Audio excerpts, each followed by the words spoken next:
Hey there, friends. Are you ready to up your flirting game? You know what I'm talking about when you see that cute guy at the grocery store and you want to go talk to him, but you don't have the guts to do it because that inner voice is telling you, oh my God, he might reject you. Or you even want to flirt with your husband or your wife and you're afraid that it just won't work out and it will be embarrassing.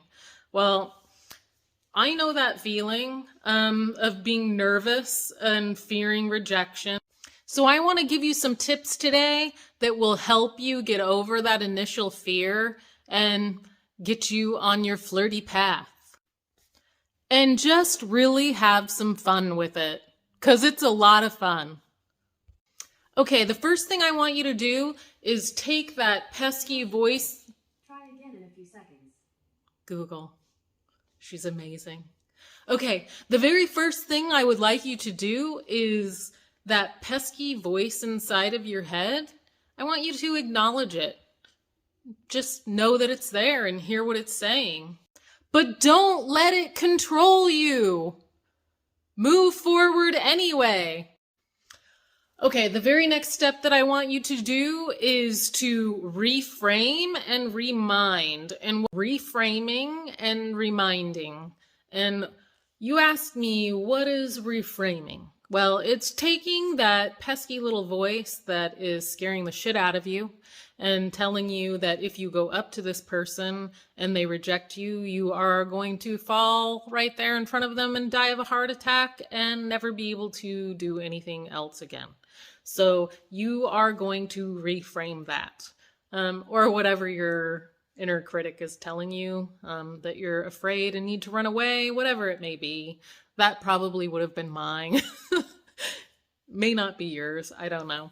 But so reframing is, oh my God, this is exciting. This is it.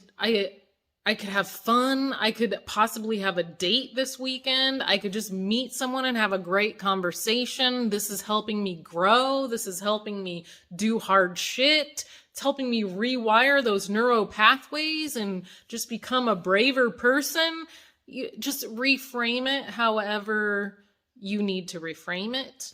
That helps you. It's probably going to be different for all of us. You can steal some of those if you want. I won't come and arrest you.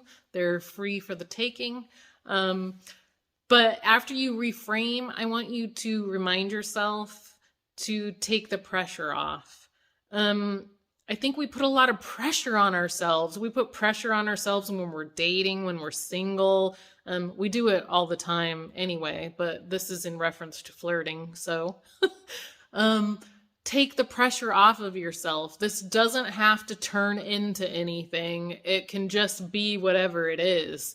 And I can tell you from experience, once you go do it, no matter what happens, you're going to be like, holy fuck, I just did that. Your heart is going to be pounding. You're going to feel empowered. It's going to get easier as time goes by, and it's rather exciting when you start to change and do these hard fucking things. But yeah, so that would be reframing and reminding yourself. After you take the pressure off of yourself, and you do this to have some fun and to have a blast, then you're going to go flirt. And it is going to probably suck the first time because your heart is going to be pounding. But then once you've done it and you didn't get rejected and you had like a fabulous conversation, and maybe you just had a fabulous conversation, maybe you have a date, maybe it was just a, hey, yeah, that's cool, a nod. Maybe they did reject you, but you didn't die. You're still alive. So this is what I want you to do. Go flirt and have a fantastic time and enjoy that heart-pounding experience because it's a reminder that you are alive. And then the next time is going to be this much easier. So, step 1, we are going to acknowledge the voice that is happening in our heads. I hear you. I don't have to follow you. I'm not going to follow you.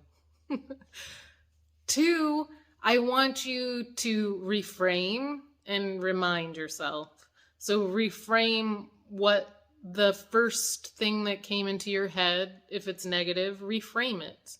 Then remind yourself to take the pressure off, and life is about experiences and feeling and having a good time, and rejection is okay. Not everybody has to like us.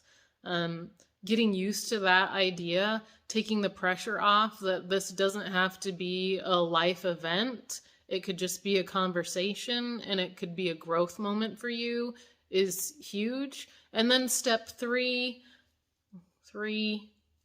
I want you to go flirt. And then I want you to do this a lot. Even if you set yourself like, I'm going to do this once a week. A little story about me. I was living in Alaska for most of my life and very, very comfortable there. I don't even know how to explain, like, when you live somewhere a lifetime, like, I was just really comfortable. And then I moved to the state of Washington, and I was really uncomfortable. I lived in a small town. There was not many men around, and I was newly single. And I actually challenged myself to, I initially started that once a day I had to talk to someone new.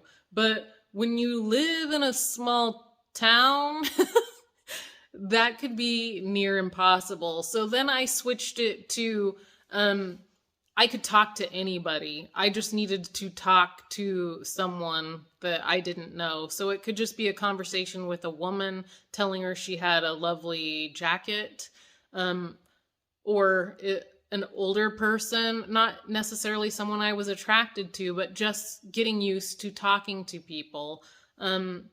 It was difficult for me at first because the type of people around here were not necessarily like open. They're more reserved. So it made it even extra difficult. Being from Alaska, people are super friendly and welcome conversations with you. But that was just one thing that I did to get used to talking to people.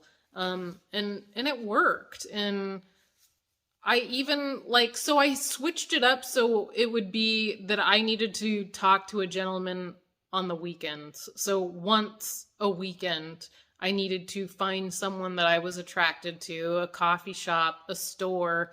And you don't always find someone that you're attracted to. So then you find someone who you think looks friendly and that you would like to talk to. You can switch it up however you want to, but take the pressure off, have some fun with it, be flirty, and just if it's your spouse and you're nervous, your partner, same thing goes. It doesn't matter. Just it's the same steps. I've also had to do that when I was in a newer relationship, is get comfortable with flirting. And now I have the best time ever flirting with my husband. He loves it. I love it. It's just fabulous. So I want that for you too.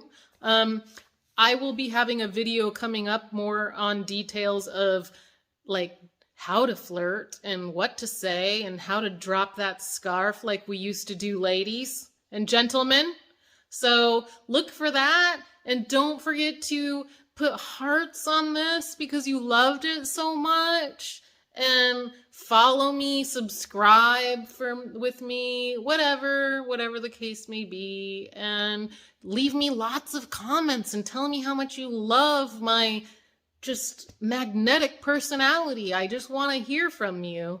Okay, till next time. Bye.